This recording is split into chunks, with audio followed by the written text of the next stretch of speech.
batu na Kashamata, na Vutuka, bakangi batu na ba ferme ya Katumbi, na ferme ya Kabila, et puis na ferme ya John Numbi. Batu wana bauti wapi? Ya cela au bauti Uganda, ils sont au nombre de 250. Bao bauti Kenya bazana nombre de 300. Na bao bauti Rwanda 150. Poutine a garanti le président Félix. Avec les chèques au bauti Kozwa, il y a coup d'État des États-Unis d'Amérique. Maintenant, Vladimir Poutine, il a garanti et il a assuré le président Félix Alobi qui finit la récréation. Vous savez que les États-Unis, babandaki ont mijoté rébellion la Katia Lubumbashi. Voilà.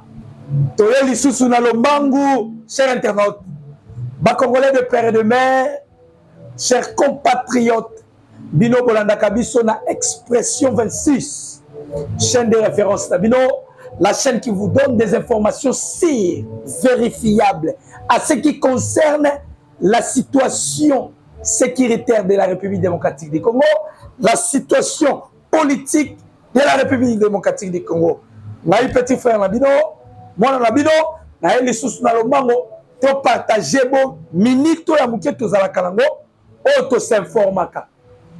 Na yena lombango, na pesi bande konyo so baza, na beni na butembo bote, na tali bande kono bana Nord Kivu na Sud Kivu, na pesi ba Congolais nyonso, ba o baza libanda mboka. C'est-à-dire la diaspora, je vous salue tous, je vous aime, je vous porte dans mon cœur.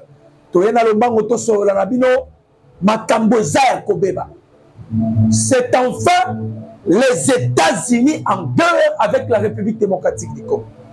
Je dis bien les États-Unis en guerre avec la République démocratique du Congo. Et Poutine rassure le président Félix en disant fini la récréation. C'est cette information que nous allons décrypter ensemble avec vous. Bitumba Sikoyo est entre les États-Unis d'Amérique avec la RDC et Vladimir Poutine, l'homme le plus puissant au monde, le président le mieux sécurisé au monde. Ici, président Félix, je te garantis que fini la récréation.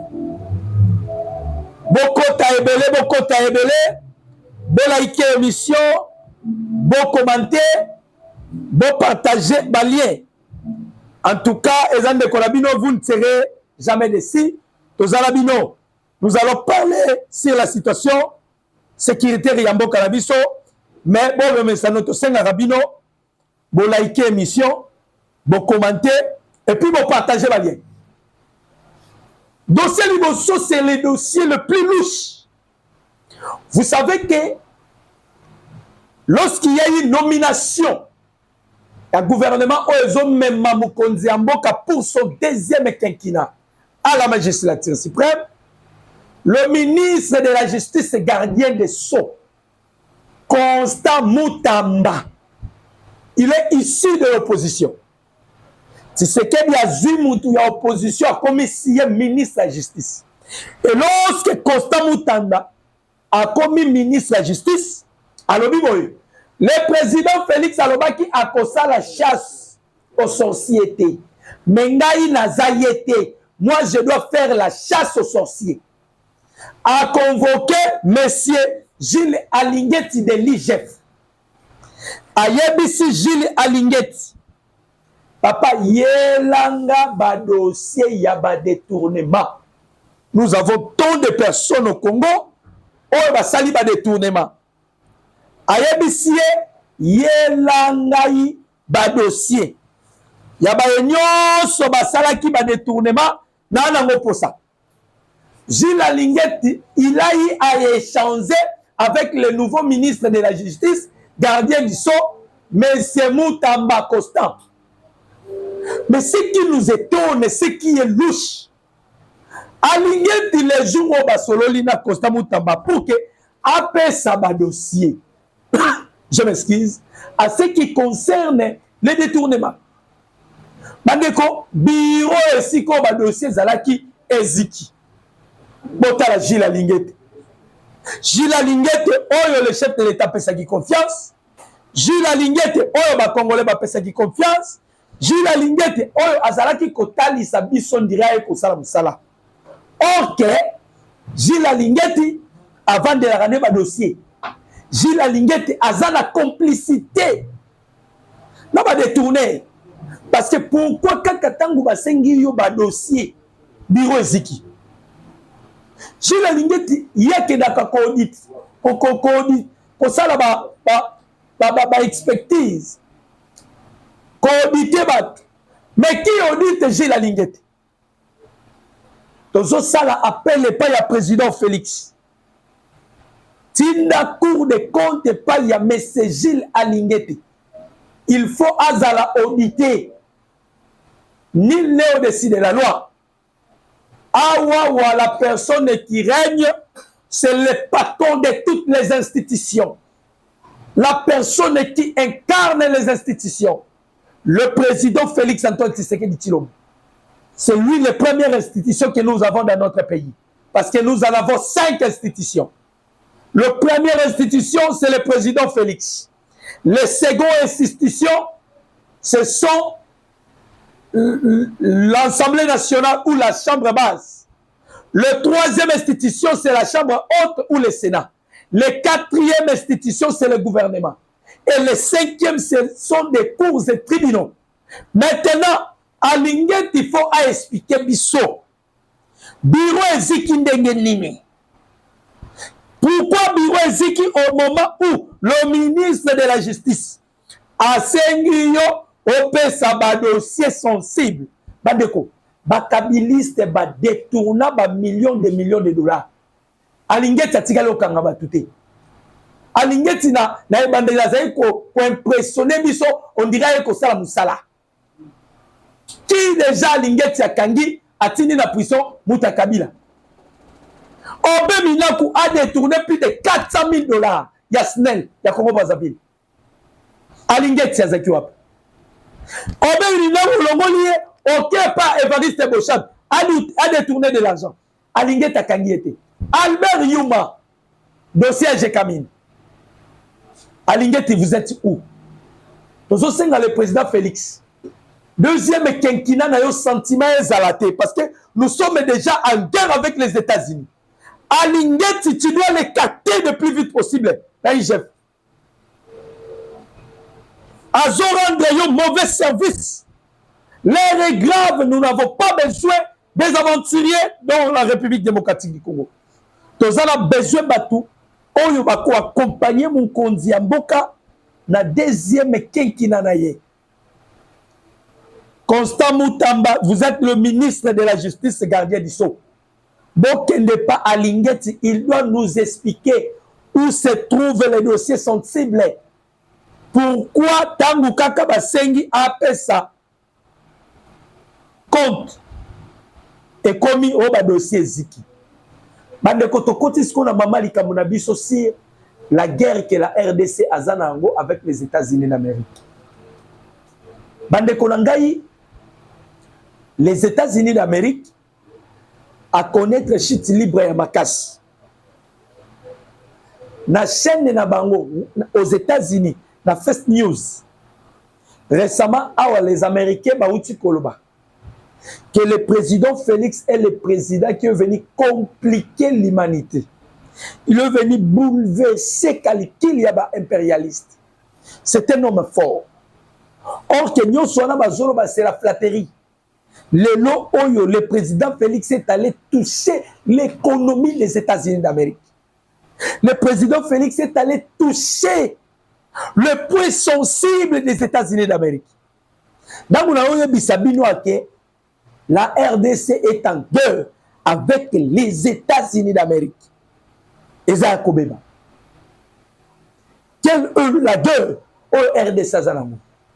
Le gouvernement congolais, partons de Mama à Mama Kabedi, il est de la elle est partant de la Banque centrale. Le gouvernement congolais est décidé, parce qu'il y a toujours inflation, le gouvernement congolais est décidé à partir de juin le gouvernement congolais, tous les distributeurs automobiles automatiques, tous les distributeurs automatiques, mbongo ekoma bima na ba banque ezakaka mbongo franc congolais. Dollar ekobima lisusu na ba banque te. Dollar ekobima lisusu na ba banque te, nous allons utiliser rien que ba franc congolais. Wanezali ordre o epesami dans la République démocratique du Congo à ce qui concerne la monnaie locale au franc congolais. Tu dois comprendre que ce qui le franc congolais n'a plus de valeur, c'est à cause du dollar. Le colon américain, bazabato bazobundisa président Félix. Lorsque le président Félix a kendaki la chaîne yoya intelligence, journal intelligence, a ebisaki bango clair. Je suis menacé à mort par les États-Unis d'Amérique. Maintenant, Vladimir Poutine, il a garanti et il a assuré le président Félix Alobi qu'il finit la récréation. Nenge to Zanabino Awa, Moscou, Bazana Katia attente, Bazo Zela l'arrivée du président Félix, le fils de la promesse. Bazana Katia Kozela, le président Félix Akende na Moscou. Qu'est-ce qui se passe? Le président Félix, Kolandisa ma deuxième Kekina Naye. Quand on va la campagne, on va dire que cette fois-ci la guerre sera la guerre économique. Alors, pour fragiliser les États-Unis, et Sengelito qui ne Simba dollar, voilà pourquoi le chef de l'État est allé toucher Mbalamoko dollar. C'est-à-dire, to simbi point sensible à l'Américain. Awa toujours bisabino ke to simbi point sensible à l'Américain, monnaie la bango dollar. Pourquoi? Les États-Unis, bakendaki koyokana na Belgique. Bayebisa ba Belge. Que bongo désormais, minéraux nyo se côté kama la République démocratique du Congo, il faut être kama en dollars. Parce que les États-Unis, à perdre ma colonne en Afrique, ils veulent maintenant que sa monnaie est ticala parce que c'est ce qui fait sa force. Et vous allez vous souvenir, la République démocratique du Congo est là qui pays à l'Ikelemba, il y a deux pays. Entre les États-Unis et la Belgique. Bango ne basala ba clic na bango pour diriger la RDC. Le col va solo là qui na Belgique. Parce que c'est ce qui fait la force. Maintenant Poutine ne peut pas coûter na ndeko na ye Xi Jinping. Babandi ko solo là pour faire une monnaie oyo ekozala disponible kaka pam ya ba membre ya BRICS. Maintenant, la RDC, non. Pour frapper les États-Unis, il faut aller toucher dollar. Nebo moni ordre Pesami et pas y a chef de l'État, le président Félix, qui n'a joué. Toutes les banques qui sont en RDC ne donneront pas on pèse dollar. Mon ko pesa na ba banque nyonso et ko zalanini franc congolais. Partout, et aux francs congolais. Vous vous souvenez, Sarah Jacob, ainsi que M. James, bazan des personnalités à les deux chambres, il y a Congrès américain. Bayaka awa ba imposer biso. La RDC ne peut pas avoir des accords avec notre pays à ce qui concerne le matière première. À ce qui concerne le minerai. Là, c'était Sarah Jacob et M. James. Les deux personnalités, il y a les deux chambres dans le Congrès américain.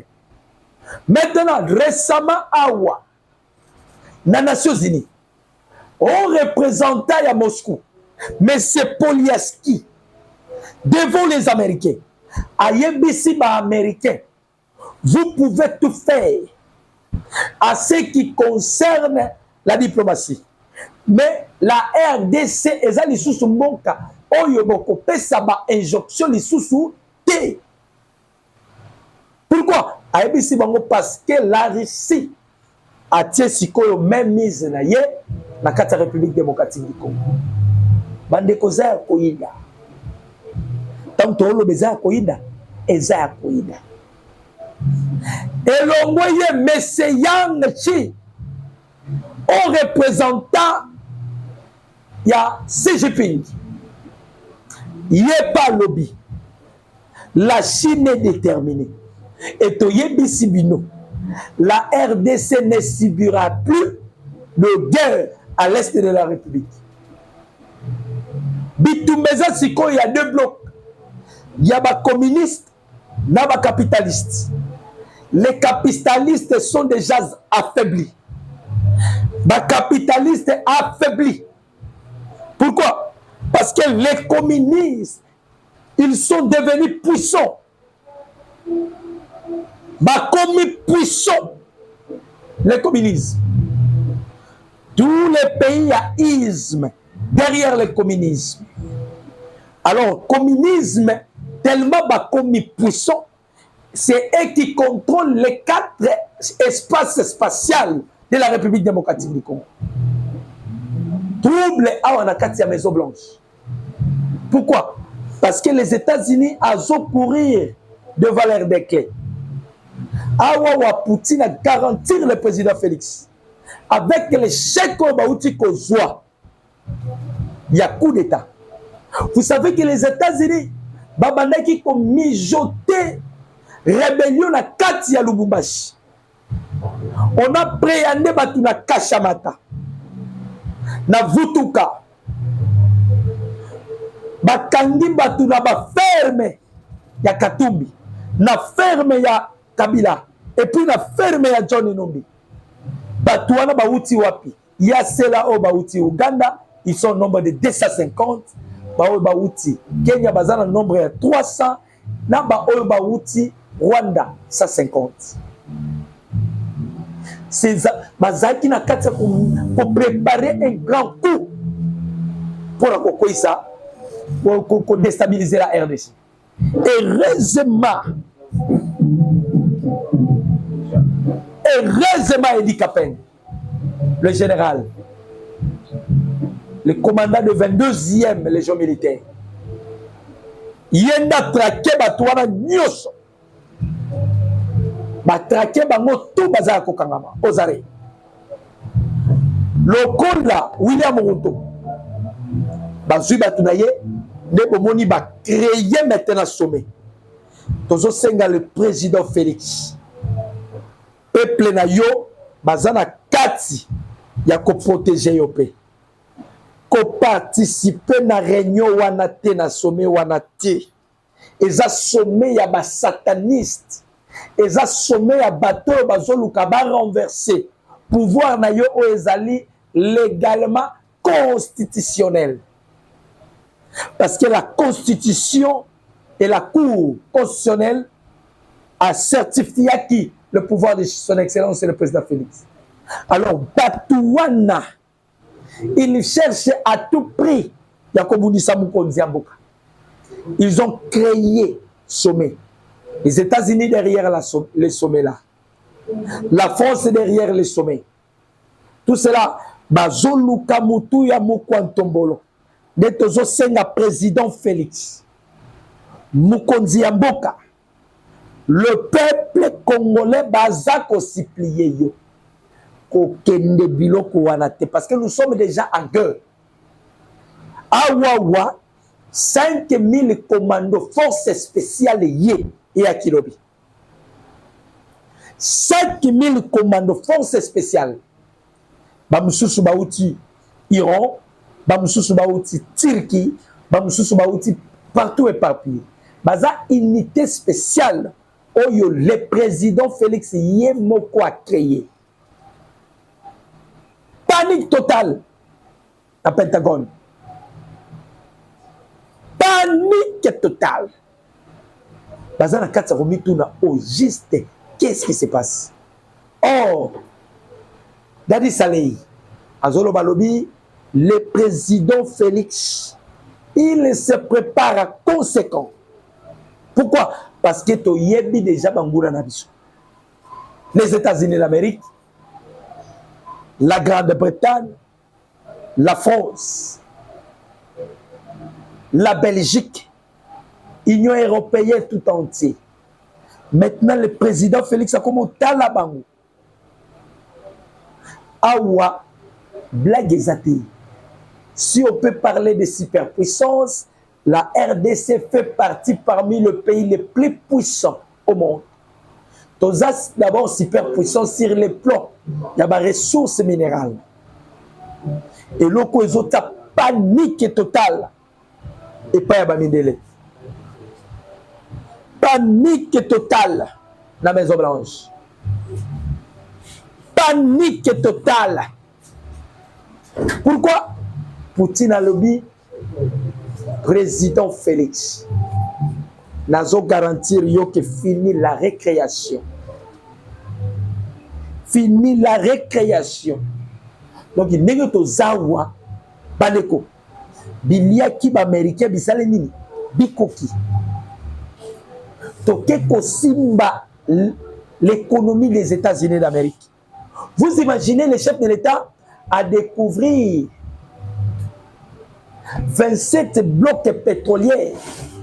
Or, les États-Unis s'opposaient tant que exploiter le pétrole. Les États-Unis s'opposaient qu'ils ne voulaient pas que le Congo soit émergé. Ils ne voulaient pas le développement de la République démocratique du Congo. Awa, le chef de l'État, Erdogan a émis Bima Naba, partenaire privilégié. Faites en sorte que ton pays soit indépendant. La RDC est Asikoyo indépendant. Parce qu'on fait partie, il y a bloc qui abrite. Donc nous sommes indépendants sur tous les plans. Bitumbala Bissouangwa. Nous sommes indépendants sur tous les plans. Et le président Félix, il a affaibli les capitalistes. Je vous dis bien qu'ils sont tous affaiblis. Awa ba communiste de bazomata. Bazakomata. Ba communiste de bazakomata. Bandeko. Kanyabayonga obozo ka Kanyabayonga ezalaki l'endroit stratégique. Il y a des impérialistes, les Américains. Pourquoi? Parce que la Katia Kanyabayonga, tous la Kanyabayonga nord, sud, est, l'ouest, centre. Na axe ya Kanyabayonga. Ezala nzelezo mena vers Lubero. Ezala nzelezo mena vers Butembo. Ezala nzelezo mena vers Beni. Alors les Américains va créer qui instabilité. Notre force spéciale, ainsi que les Ouazalendo, ils sont allés déloger Bayame 23. Topoudrier Bango na Kanyabayonga. Et nous tenons maintenant là le contrôle total ya Kanyabayonga. Et ba route yo Bango babandai konuka okende kobima. To bloquer ba route wana nyonso. To bloquer ba route. Pour permettre Bango Bakota, Basala ba bêtise, Basakager. On a bloqué toutes ces routes. Fini la récréation. Nenga Poutine a émis président Félix. Alors, fini la récréation. Fini la récréation. Deko. Awa watozana combat ya cage avec les États-Unis d'Amérique. Et Tikali Moukie. On doit expulser même les ambassadeurs américains en République démocratique du Congo. Allez revoir les choses. On doit tous les expulser. Expulser. Bandeko, le Vladimir Poutine, Joséphine, bloque na bango. Basali bloque bakomi puissant. La RDC, le pays qui détient 90%, il y a ressources minérales. À côté d'un bloc.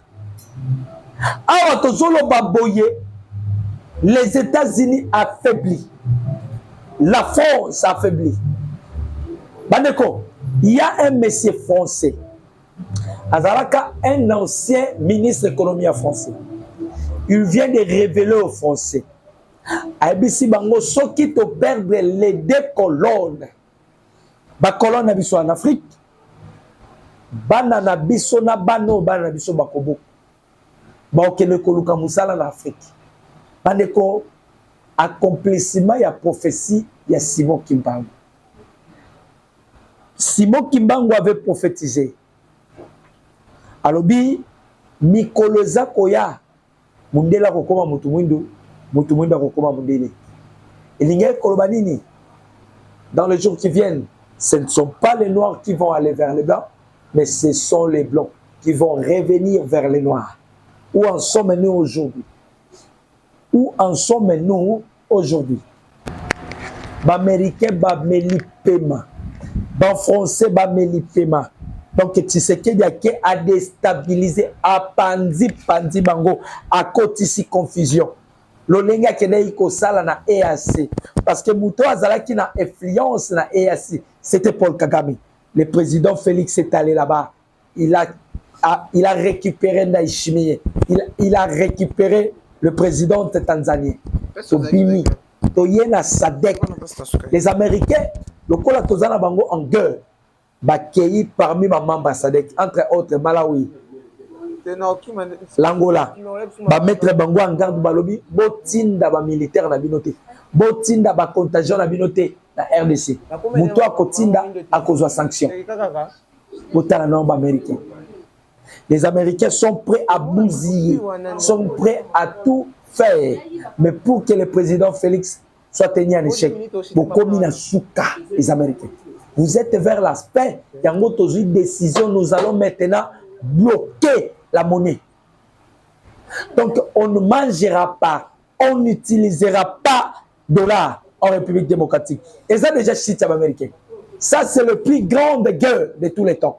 Parce que ce qui fait la force des États-Unis d'Amérique, c'est la monnaie. Mais lorsqu'on bloque le système, monnaie, il y a États-Unis. Dollar, c'est fini. C'est fini. La cadre à Masolo.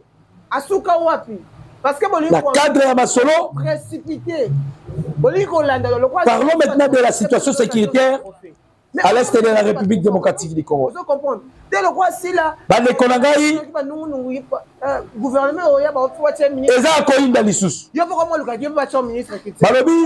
Un grand malaise au sein de la coalition terroriste M23, AFC, RDF, IPDF.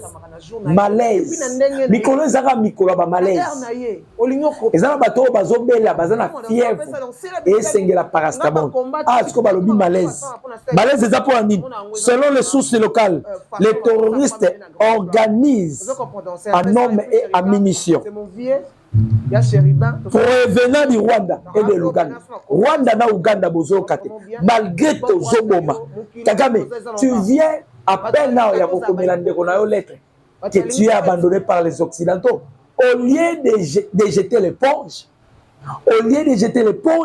tu continues à s'entêter. Tu finiras comme Adolf Hitler. Badoté bango ba munitions, ba pesi bango na batu pour tenter de contrer offensifs de grande envergure. Les offensifs au SADC à Zosala parce que l'opération Léopard a été déjà lancée. Awa basoda na biso tozo le kabunagana. Tozo le kanyoso, tozo kotande na Kigali. Bango boyokaki mikolo uti koleka Kagame alongwaki place o avandaka Kagame alongwe place o avandaka Kagame akomi kokene kovanda na entre frontières yaye na Uganda. Pourquoi? Ayebi parce que makambo komi mabe pona ye. Makambo komi mabe pona parce que le président Félix il a déstabilisé Paul Kagame. Il a déstabilisé Paul Kagame. À ceux qui n'ont pas déstabilisé Paul Kagame, à l'andi papa ya Kagame, c'est-à-dire les impérialistes, les États-Unis, la France, il les a tous déstabilisés. Ah, c'est quoi une confusion totale, la Kayaba impérialiste. Ils sont dans la confusion totale. Confusion zanini. Bisomo konon tolobi tozo bundis Amérique.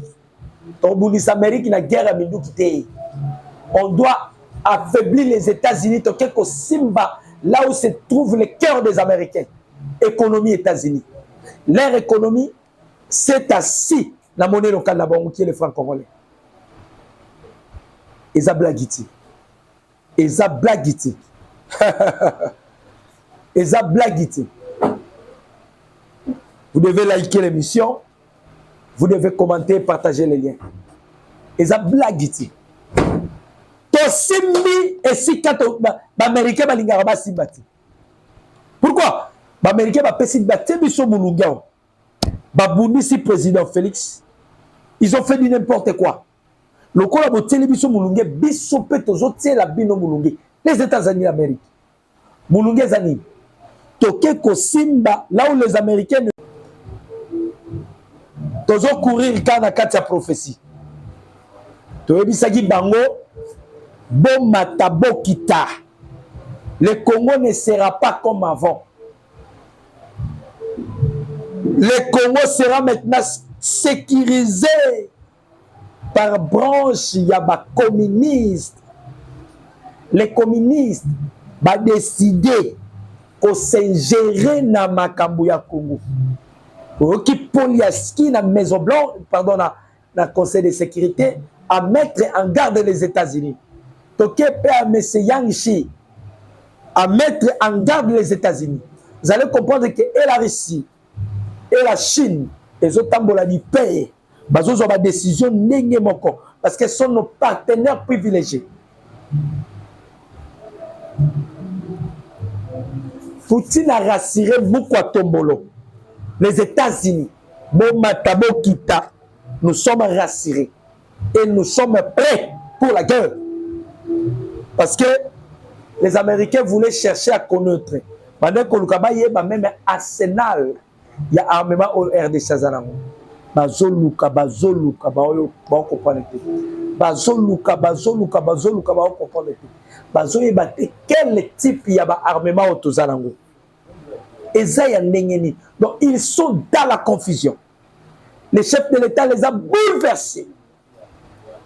Bazo comprendre les sources géopolitiques. Actuellement, pour comprendre la géopolitique, il faut que tu sois au mesure. Les Américains ils n'ont plus de vision. C'est l'aigle qui leur servait de la vision. On les a ravis, l'aigle. Les Américains n'ont plus de vision. Voilà pourquoi Bazo Beta mis tout. Les Américains vont échouer dans le Moyen-Orient. Les Américains vont échouer dans l'Irak, dans l'Ukraine. Les Américains, ils veulent encore venir échouer en République démocratique du Congo. Awawa, les Américains bakobimati. Quand vous voyez une ambassadrice américaine, Lisitameli, à Keinandolo, pour participer à l'audience, on les a chassés. Pour vous dire que les États-Unis, ils ont la carte ya shit libre. Même les Américains ne comprennent pas qu'ils sont vers la fin de leur déclin. L'accomplissement de la prophétie de William Branham et Zola Tanzoto. Vous voulez ou pas les États-Unis, comme le président Félix, Aebisaki, journaliste, il y a panafricain wana. La RDC donnera une bonne leçon. La Katia Mokili. Donc, on paie sa leçon à bon. Ça serait la toute première fois de l'histoire. Là, c'est le chef de l'État Félix. Aloba Kiangwaza très à l'aise. Que la RDC va donner une leçon au monde. Leçon wana et côté Yamokili Mobiba. Et puis, ça serait pour la première fois de l'histoire que la RDC a péci leçon. To péci Mokili leçon. Quand on voit les États-Unis. Bisso ba ennemi na bisso sont des Américains. Les États-Unis d'Amérique, ennemis jurés à la République démocratique du Congo. Donc, nous sommes là pour déstabiliser les États-Unis. La politique, il y a quelque chose qu'on dit, le rapport de force. Ce qui est lié tenga fona liayo. lokola baméricain balukaki kokweyisa moto ya Tshisekedi bakoki te. En retour, Tshisekedi, il faut qu'on y a américain. Voilà pourquoi le chef de l'État est allé toucher le point sensible à Bamindele. Monnaie na bango dollar.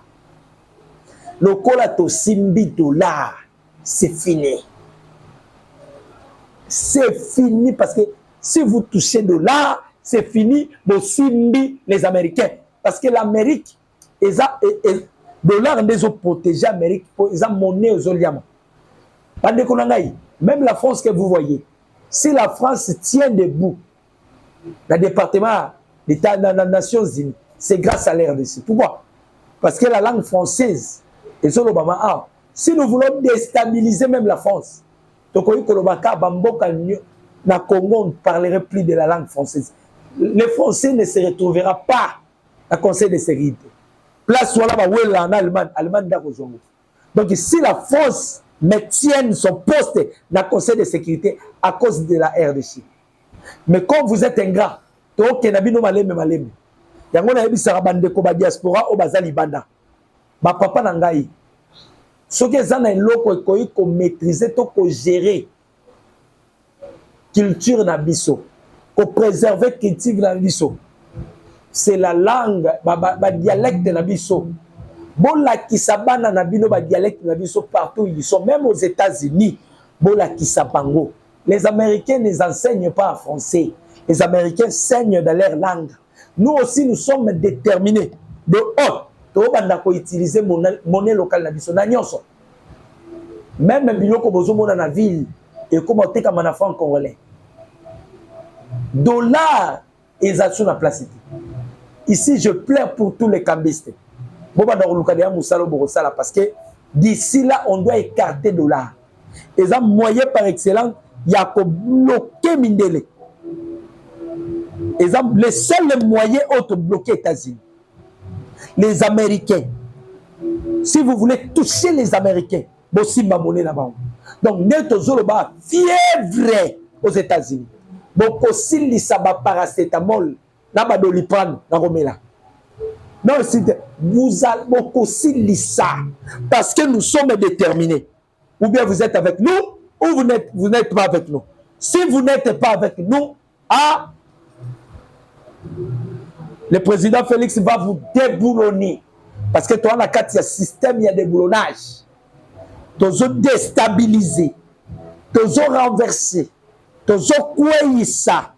La superpuissance n'existe pas. Les États-Unis, vous avez qui superpuissance. Mais actuellement, vous n'êtes plus superpuissance. Parce que si on peut énumérer ma superpuissance, la RDC fait partie. Vous avez aucun problème, il y a pollution que nous avons dans notre pays. Maintenant, la RDC qui va préserver toute l'humanité. Voilà pourquoi même il y a sommet à Brazzaville. Sommet on est allé, sommet il y a afforestation, reboisement. C'est-à-dire qu'ils veulent à tout prix préserver l'humanité. Batonga banzete, balona banzete, parce que les arbres utilisent ce mécanisme qu'on appelle la photosynthèse. C'est-à-dire actuellement les arbres est très très utile par rapport à la pollution dans le monde. Alors la RDC fait partie parmi les superpuissances du monde. La RDC. Tous parmi les superpuissances du monde. Et ça, ça trouble. Vous savez qu'un jour, les Américains, les Américains, ça la analyse. Aucun président au monde a ça appel, mon corps, a enregistré 40 000 hommes. Asali appelle Moko Yabatouba à adhérer à la 4e armée. Mais il a recruté 40 000 hommes et ça trouble la Maison Blanche. C'est ce qui prouve que c'est le président le plus aimé du peuple congolais. C'est le président le plus aimé de Dieu Elohim. Trouble la 4e armée américaine. Bande comme congolais. J'espère que tout le monde soutienne